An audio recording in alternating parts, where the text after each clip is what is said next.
Welcome back to this week of Beanie and Cardale, Cardale and Beanie, and we got to break down this game. But before we do that, we got to give a shout out to our sponsor partner, Raising Cane's. I know during the game, I had a lot of Raising Cane's, and the game was starting to get ugly, so I just started eating more and more. Oh man, no, that's funny. I actually had the opportunity to go down there to the game, and midway through the third and the rest of the game, I was looking for my comfort food. I was looking for my Kings, but there was no Kings in sight. And I think that was one of the most disappointing moments of the night for me. I couldn't have my comfort food. So I had to just go back to my hotel, lick my wounds, and go to bed, and couldn't wait to get back up here to Columbus, Ohio, Yes. catch up with my guy Beanie, and grab some Kings. Man, you talk about comfort food. That was a very uncomfortable game. And I obviously was indulging in a lot of comfort food just to, keep from chewing my hands off and yelling and losing my voice through the TV. You were down there. What was your reaction to seeing some of the things in the first half that just wasn't going right, and then watching Devontae Smith just straight up slaughter us? I mean, he wasn't a Heisman Trophy winner for no reason. He Right. wasn't the most outstanding player for no reason. He's not just one of the best receivers, but to my understanding, he's a really good person on and off the field. But it was tough, man. I was super optimistic about the first half because we was going back and forth. I think at one point it was 14-14. It was looking like the game that we all anticipated with lackluster defenses on both teams and high-powered offenses. But Ohio State had a 3-and-out the first possession, and they, I think they had to settle for three or another 3-and-out, midway through the second quarter, and then it was no stopping Alabama unless I think they had a turnover. But every other drive than that, I think they, put up six. Yeah. So it was tough, man. I mean, it was a tall task to ask our defense to stand up to. They had 7 national award winners on that team, and 5 of them was on offense. So it was a tall task for our defense, any defense, Right. to stand up to them guys, and that's why they were number 1 team in the country from week 1 to week 13. Yeah. But I still was pretty bummed out that our Buckeyes didn't perform as to our expectations as fans and as alumni and as fanatics. I mean, I'm not going to say fans. I'm going to say fanatics. I'm crazy about our Buckeyes. But hey, I'm looking forward to next year. Yeah, I'm looking forward to next year as well. I think watching this game, instantly I got the 2006 feel when we lost the national championship to Florida.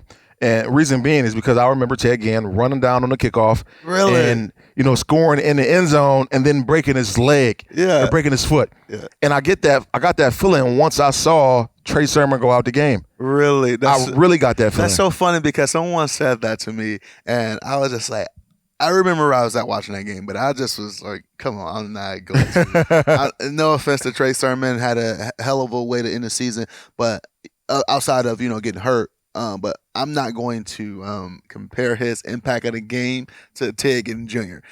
One of the top return. This was my argument. Right. One of the best returners in college football history. One of the best deep threats in college football history. One of the best receivers in Ohio State history. I'm not going to compare his impact potentially on that game to the impact of what Ted potentially could have brought to that national championship game. But it was a huge loss. Nevertheless, it was a huge loss for the Buckeyes not to have Sermon because there was a couple of plays out the backfield, especially in the passing game, that I feel like Sermon would have made that Teague didn't. So, and that's part of the reason as to why I believe I had that feel is because when you look at, the Big Ten championship, you look at the way we played versus Clemson, Sermon was the X factor in those games. Yeah, I totally agree. And it's a difference between an X factor and a guy that's going to be heavily indulged in the game plan. Ted was going to be indulged in the game plan. I believe Sermon was too. Yeah, for sure. So, but when I say like an X factor, I think he was more of that X factor. Yeah, I think he was going to be more of okay, we're going to run our regular run game, and if he break one, great. But the X factor is going to come with him in the passing game. That's that's how I feel about him because he's taking that 2 or 3 yard check down in space, potentially 1-on-1 with a guy, potentially the distance. And but no, they still, like I said before, they two guys that's going to have significant impact on the game. And it sucked to see Sermon. Hopefully that wasn't his last Buckeye game. But it sucks to see him walk off the field pretty much. With injury. It probably was, man. You look at the situation with him and knowing that, he could come back to Ohio State, but I think he already kind of committed himself to the Senior Bowl. And knowing that he's had this hot streak. Ripping off, 3 great games back to back, from Michigan State to the Big Ten championship to Clemson, and knowing the impact that he had on that, he's probably going to leave. And I don't blame him. He's a running back. I mean, you go out your last game and you get hurt on your first carry, probably breaking a collarbone. You got to have your sights set on the next level and, what's going to pay you the next time you're going to get hurt.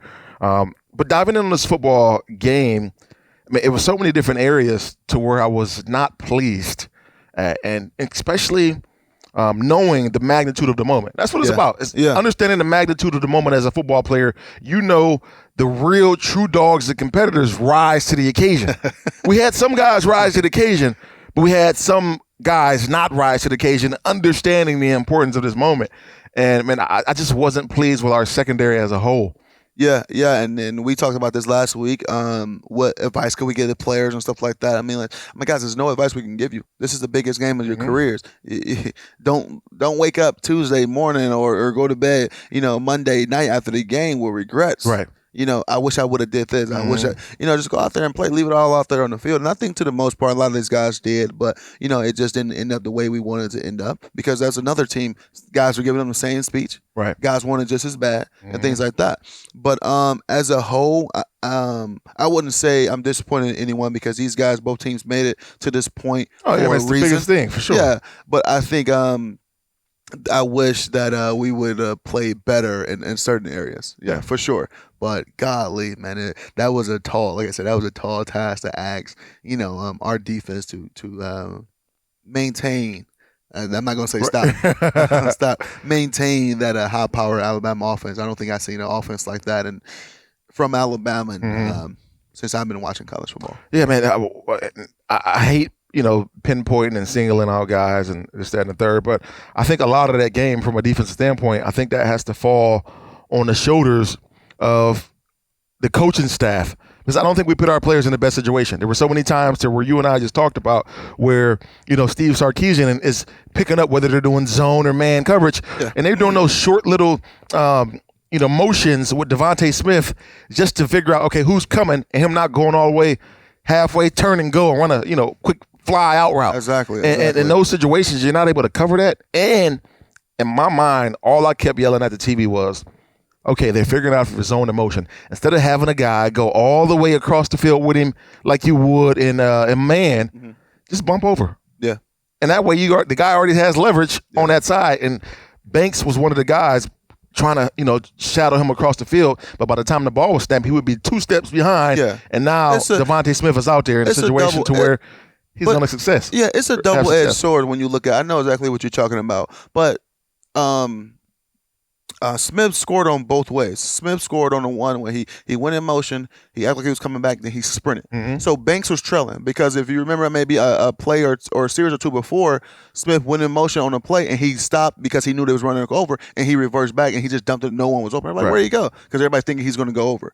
So the one when Banks was trailing, he probably was thinking that he was going to do a little motion again and go back on the snap. Right. But great play calling, great game planning. Steve Sarkisian made him think he was doing that, and then now he just kept on his regular motion, and that's why Banks was 2 or 3 yards behind him, like he was wide open. It's just game planning, and it's just having those adjustments on the sideline. Like you said, Steve was getting man zone indicators all game for his quarterback to understand what type of play we're going to go and who our matchup is. But he was lining the tight end out all the way outside the receiver. So he was saying basically, hey, if a linebacker or safety go out there, it's man.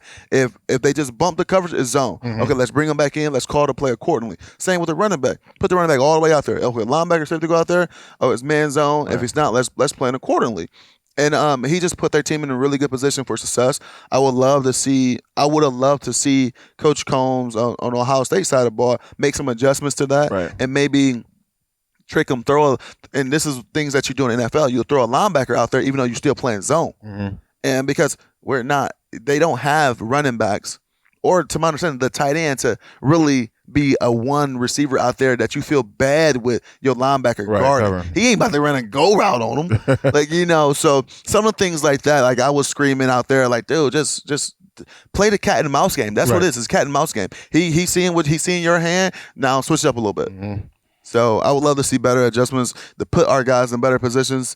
But Man, like I said, it was a tough. It was a tough task. Yeah, it was, man. The one play that sticks out to me, vividly is I think we were in like a Tampa 2 defense where, you got the two high safeties, you got the middle my linebacker, you know where God. I'm going with this. You got the Yeah. middle linebacker dropping back, covering Devontae Smith. Yeah, it And it's was- just like, what the hell? At this point, he was like, and I want to say it was Tough Borland. It was He's tough. running for his life at this point to try to catch up. There's nothing you can do in that situation because he was honey roasted. Yeah, so the defense was more like a defense that Seattle runs. It's Right. like a cover three. What that linebacker, he's matching 3 vertical, Uh-huh. and they having a safety cheat to number 2 a little bit. Look him up. So you can run that defense if you got a Bobby Wagner who can run with a guy vertical downfield. Right. I love Tough, great player, Mhm. great captain, great leader. But he ain't Bobby Wagner. He ain't about to run with Devontae Smith on Right. vertical. And Steve saw that. And before that play, it was a check play as far as, okay, you go for a fake cadence. They look to the sideline. Steve saw the structure of the defense. He knew it was that was coming. He just ran that guy on vertical. He just went all verticals. And that's your worst nightmare. Man. And that defense is a great defense, but it got his weakness Yeah. versus all vertical. But it's a great defense if you got a middle linebacker who can run with a guy like that. But it's just you just put guys in tough positions, and you put Tough in a tough position. Yeah, basically. You put him in a really tough position, and golly, it just I think you guys sent me that meme when he said his engine light came on trying to chase this guy down the field, and I was just been like, you gotta be kidding me. I'd have been screaming the whole time I was Right. running. Like, I don't know. Bro, it was just so many crazy situations in that game. But nonetheless, we're all proud of Ohio State for obviously making it there under the circumstances in which they went through all year long with the COVID issues, Yeah. the coaches being out, certain players being out, and this team being able to rally around each other and to still be able to have the wherewithal and the mental fortitude to be able to get into this position and play in a national championship. You get there, you got to play better. We didn't. But moving along to next season, I think there's so many questions with this football team next year. Who's going to be the quarterback? Who's going to be the running back? Who's going to be the linebacker and core that we're going to have that we're going to be losing? The DBs. We're going to have so many holes on this team. What's your thought about next season? Is it simply, all right, we'll reload, we got guys, or it's going to be scratching your head because we haven't seen a backup quarterback all year? Yeah. So one thing I don't pay attention to when it comes to college football is recruiting. So I'm pretty sure Ohio State got one of the top recruiting classes, but I don't know players coming in and expectations on the other stuff. But I'm excited actually about the defensive backs group because of the young, hungry guys that they have in that room right now that I know that were just chopping at their bits to get a piece of this year because of the lackluster play. Right. And I know these guys, and I know a couple personally, going to take that as a personal challenge to make sure that they're not going to allow the defense and especially the passing game to be in some of those positions they was in, or to be bottom rankings, the end of the season, giving up 500 yards and another 400-yard game and things like that to other quarterbacks. Right. I think they gave up, 3 400-yard plus games to quarterbacks, Indiana, Trevor Lawrence, and Alabama. So that's just kind of unheard of when it comes to DBU. But I know those guys are going to be excited and be chopping at the bits and hungry and want to get on that field and stay on the field. Yeah. So I'm excited about that group. But overall, yeah, a couple of questions because you're going to lose some guys up front on the offensive line. Clearly going to lose a quarterback. You're going to lose Sermon. I think Teague is back. I think Teague is back. Yeah. Yep. I think Teague is potentially can come back. Then you potentially lose Olave, but you got Wilson back. So you don't know who your quarterback is going to be. And then you're going to use some leadership up front on the defensive line with Jonathan Cooper, and then your linebacker core with Tough and those guys, and been there 3 or 4 years, and X amount of years captain. So you're going to lose some leadership. Right. That's my biggest concern. You're going to lose some leadership in that program. Is who's going to step up? Who's going to step up and take? It kind of reminds me of the 2011 season. I think it was Braxton Miller's first year when Ohio State was going through a lot of the bands and all that stuff. Posey was out, Boone was out, I think. Pryor was out. These all returning, starters and guys had high accolades.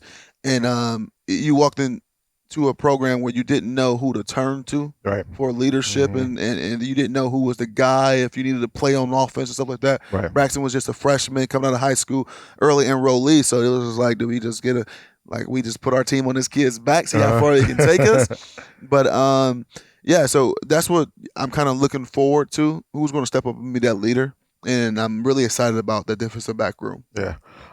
So many position groups, man, are going to have so many openings. With this coaching staff, I think we got the right pieces in play. Yeah. I think this is going to be a huge learning experience for our entire staff. For guys that have never been there in the national championship playing against a team like Alabama, you're going to know what to expect next time. Yeah. Just like we did last year versus Clemson. Yeah. We knew what to expect going into this game, and I think it'll bode well for us going forward. That bitter taste in my mouth, though, it's going to suck all off season because it's going to be a long one. And I know it's going to be the same for these guys, but you got to keep that in the back of the memory bank, knowing what that feeling was like to lose in the national championship. And to not only lose, but to kind of have the doors beat off you and to be pretty good, because you scored sometimes, but Alabama, for the most part, especially in that first half, scored every time they touched the ball. Yeah. Yeah, every time whether it was a field goal or a touchdown, they were scoring a point. Yeah, for sure. And I think there's a lot of guys a wake up call because, just having personal relationship with some of the coaches, some of the players, a lot of guys they are a little bit complacent with just wearing the scarlet and gray. Right. And understand and thinking that teams are going to lay down for you. Hey, no, it's not. This is big boy football. They want to win as just as bad as you. These guys was recruited just highly recruited just as you, and you're playing against, another top tier program. It's just like I almost put up or shut up. And golly, I hope we have spring ball this year, because that's to be the best way to get some of this bitter taste out of my mouth, to see what potentially can happen in the fall. Right. So let's see. I mean, I'm excited about it because, like you said, a lot of these coaches never been through a situation like this where they can self-evaluate and reevaluate their rooms and their position and their coaching abilities and their recruiting abilities and things like that, to see what a top tier, not necessarily program, but top tier football team looked like, because that was Alabama this year. Yeah, 100%, man. I didn't think Alabama was going to come out like they did. I knew they were going to be great passing at football because of the receiver and the quarterback that they have. I didn't think they were going to run the ball and be so creative in running the ball and getting Najee Harris the ball in the backfield in so many different ways. And he was impressive. He was, and then super impressive. And he's been impressive to me personally since he was a young player. And and one thing that I'm going to say about the Alabama, I mean, we talk about how great all these skilled players are, which rightfully so, but everyone on that offensive line will get drafted. Yeah, guaranteed will get drafted. I'm talking about first 2 rounds. That offensive line was insane. And I caught 3 of their games this year, and I'm just like, God, these guys are really good. These guys are really good. But you see a sweet spot when the offensive line, well, okay, I guess that all the games I caught was late in the season, so I didn't see them earlier, so I don't know if they struggled or not. But, man, they were really good in the pass game and in the run game. So them guys, I believe, will all get drafted. They stay healthy, stay on this path. I think they all play in the NFL for a long time. Yeah, no, for sure. I mean, they always recruit well. Those guys always develop well and always look good at the next level. Digging back in on this Ohio State team, the big question mark, we already talked about, certain guys that are going to be exiting this program. Justin Fields, him leaving, him coming here a year ago and kind of setting the world on fire at Ohio State, making everybody so motivated and confident with this football team. Replacing that guy, to me, is going to be one of the harder things that we're going to have to do on this football team. For so many years, it was always, all right, the running back position at Ohio State was the marquee spot. Yeah. But the past 5-6 years, that's kind of transformed. And now it's like every other program, okay, it's who's your quarterback? Yeah. Who's your quarterback? Can that guy make plays? Can he pick guys in position to make plays? And can he be a leader for your football team? And Justin Fields was that. Yeah, and I think that transformation happened with the dynamics of college football.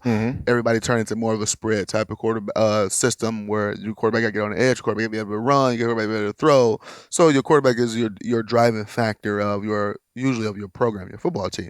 But yeah, that's going to be the biggest thing that we have to replace, because he was so much to our offense and he did so many things off schedule. Right. A lot of things that your not even gonna say average, but your good quarterbacks can't do. Right. And this kid was great. He was amazing in and out the pocket, and he was doing things that you just can't coach. You can't teach. You can't watch film and say, yeah, and Justin's backup, you do this too. See how he broke 3 tackles in the backfield, spent on the guy, and threw the ball $60 down the field on a dime?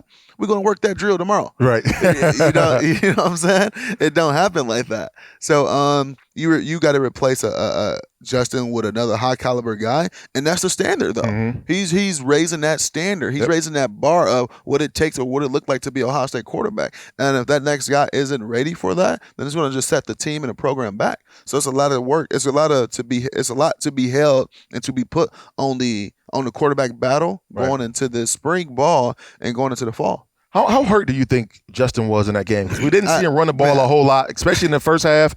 I thought I seen him get a hit and kind of wince and a little bit of pain, but I expected there to be more design runs to kind of open it up, especially once Sermon got hurt, and we didn't see a lot of that. I seen a guy play with a tear meniscus versus Penn State and running the game-winning touchdowns in double overtime. I'm sorry, I can't talk about a quarterback how hurt someone was or something like that. It's part of the game. Mm-hmm. You play, you don't. Right.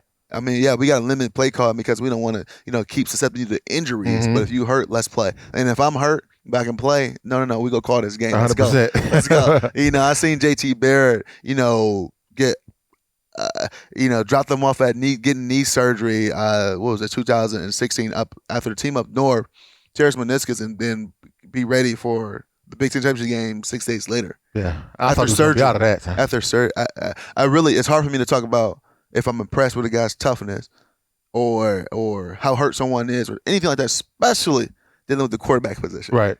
In the national championship game, yeah, and I don't think his injury played a part of nothing he was doing, anything like that. I thought it played a part of play calling though. Maybe it potentially could, but I don't envision him going to them and saying, "Hey, guys, let's not run that dude because I remember, when I was playing, it was like, "Hey, Tom, we don't want to run the quarterback as much because we ain't got another one if he get hurt." So whoa, no, we play, go play this game. Don't call plays of timidness or what can happen. We go ahead and play this game. We worry about everything else when it happens. Yeah, so it's hard for me to talk about injuries or battling through it because.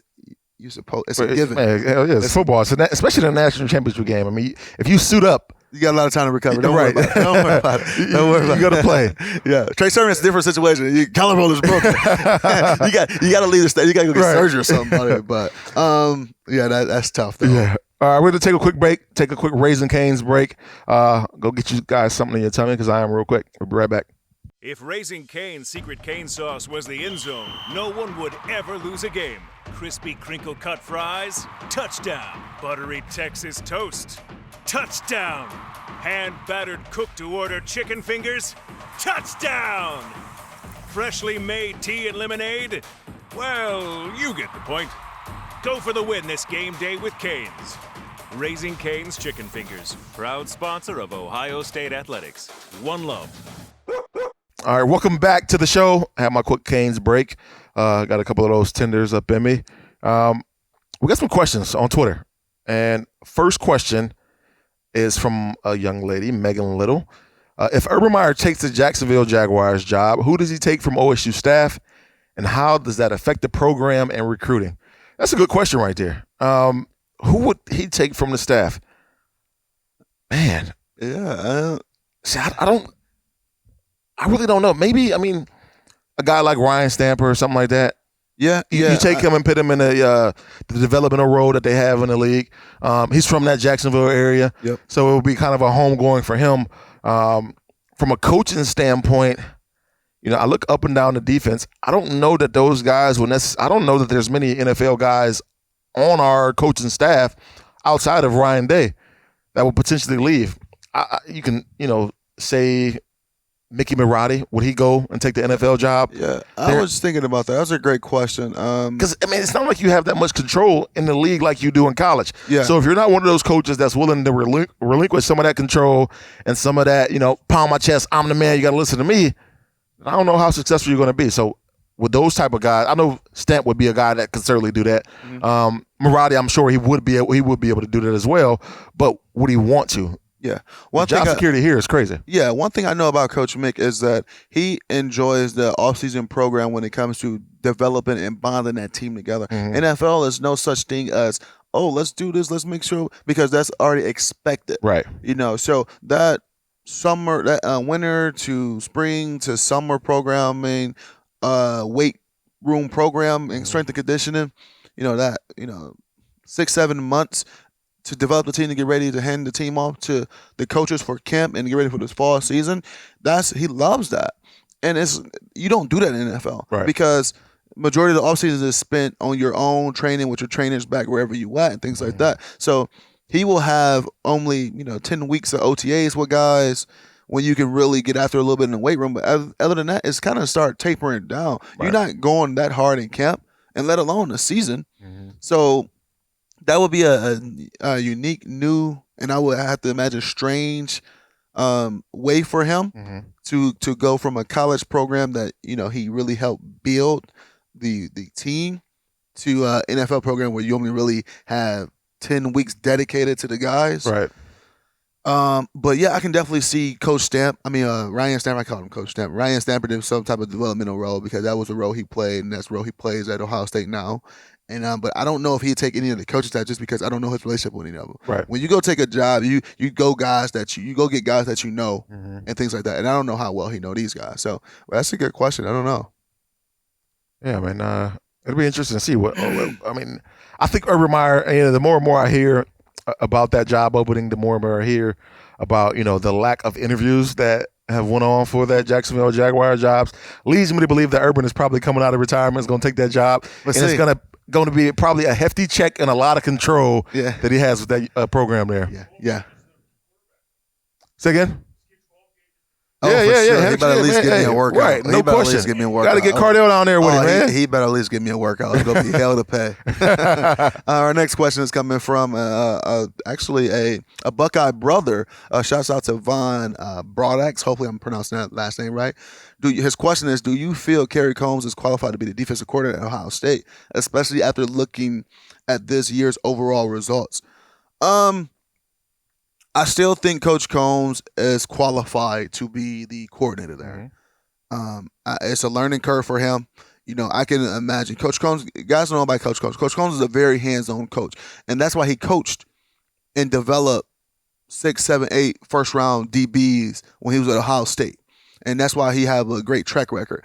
But when you have to put on now, when you have to worry about not just the DBs but the front end, the front seven, and calling it all together and making sure it all ties in, it's different. I can imagine Coach Combs being in the meeting room and he trying to coach his guys, right? So he's there and he's talking to, Sean Wade. Hey, Wade, great play right here. Do this next time. Hey, Banks, this was great. Then he see a D lineman out the wrong gap. Now he got to get hit pause. Oh, man. Okay, wait a minute, guys. He got to go run to the defense line room, rip their butts, tell your coach, hey, play 14, Jonathan Cooper, he crashed where he should have contained. Make sure you don't do that again and stuff like that. Now you going back to your room. Okay, hey, Wade, great play.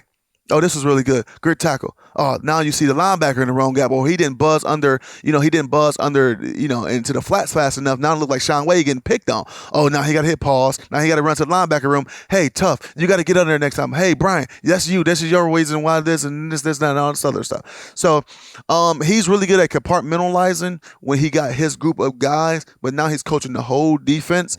And it's a learning curve, but I still think he's qualified to do the job, and I wouldn't have any other guy in that position other than him. And he got a great staff around him, especially with Coach Johnson.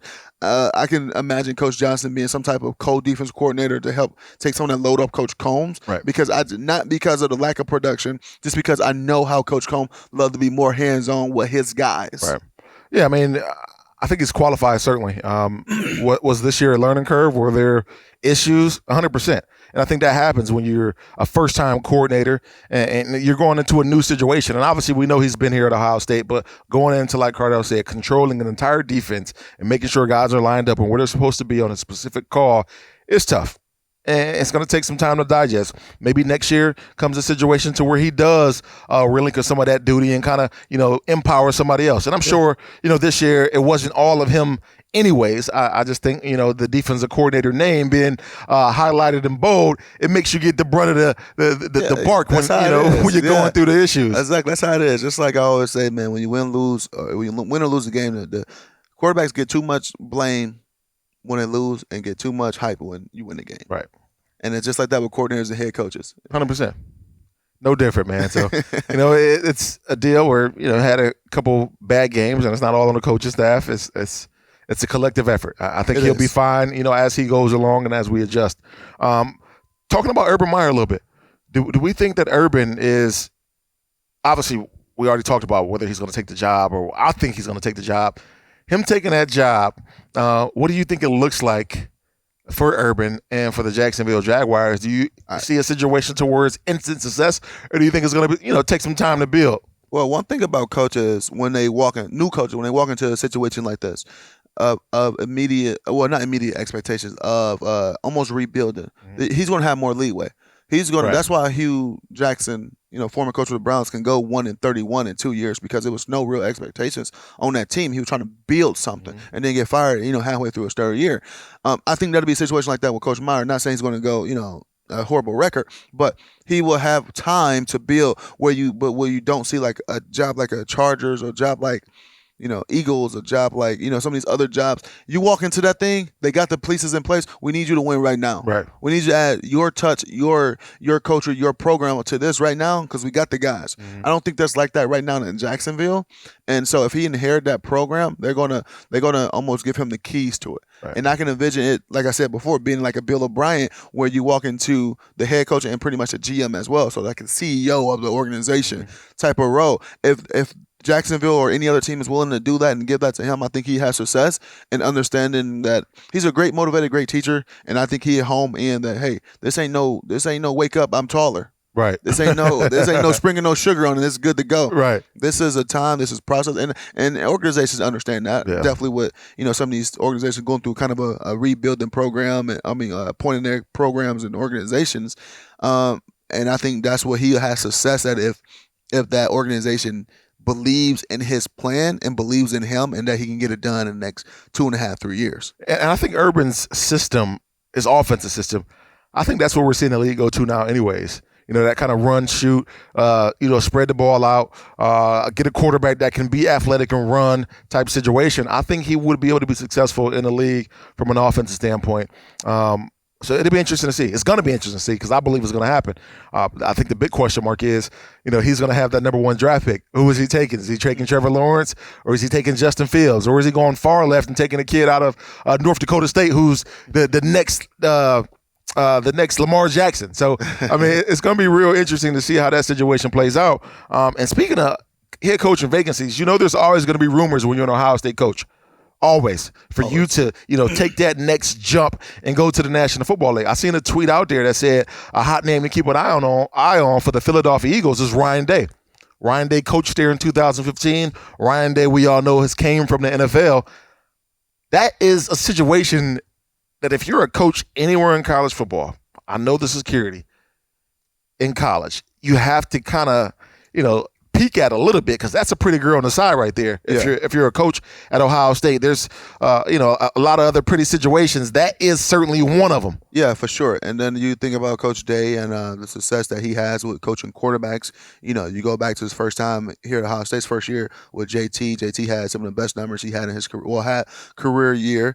Dwayne Haskins had a career, clearly 1 year, but a career year. And what he done with Justin in 2 years. Mm-hmm. And I think he walked into a unique situation where it is win right now, and you got the pieces. Heck, they're only 3 years removed from winning the Super Bowl. Yeah, also, and they had the opportunity to still make the playoffs this year, if I'm not mistaken. Yeah, they did. So you're going to walk into a unique situation with a guy that's highly paid there, and you got all the talent in the world. Carson Wentz, then you got a young, promising guy as well, Jalen Hurts. Mm-hmm. So you're going to walk into a situation where you're going to have, any way you go with your quarterback and leading and moving a program forward, you're going to be good. You just pick your poison. So I can see that being enticing to Coach Day, and then just get Coach Day to the Eagles and just bring Luke Fickell home. That would be the ideal situation if Ryan Day does decide that this girl is looking so good right here, being the Philadelphia Eagles, and goes and decides to take her to prom and go and marry her. Yeah, and if I'm Cincinnati, I'm telling you right now what I'm doing. Hey, I just saw that tweet. I'm calling every booster Right. in Cincinnati. How much hey, more? can I get more money for Luke Fickell? Please and thank you. 100%. Please and thank you. I'm sorry, guys. Hey, guys. The next 3 years, I need $3 million from all of you guys Right. under the table to give Luke Fickell. Bro, because it's a situation there for Luke. Luke doesn't leave Cincinnati for a job like, Yeah, he ain't say it going. again. Yeah, Michigan. He's not going to go to Michigan State. It got to be like a SC, a Texas type situation for Luke Fickell because he can stay winning 9, 10, 11, 12, 13 games a year at Cincinnati and stay there forever and be a god. Yeah. I mean, there would be no reason for him to jump ship and leave unless he's going to a very pretty girl like Ohio State or a very pretty girl like out in Southern California. Yeah. So, I mean, it just don't make any sense for him. Yeah, for sure. For sure. I don't see it. I don't see it at all. Yeah, man. It's going to be an interesting offseason. A real interesting offseason with coaching changes, player changes, transfers. One of the things that we didn't really talk about, which I think is going to be so critical this year, everybody gets another year of eligibility. Yeah. Due to COVID. Yeah. That is freaking great and enormous for a lot of players to be able to say, you know what, I can come back to school. I got injured at the beginning of this year.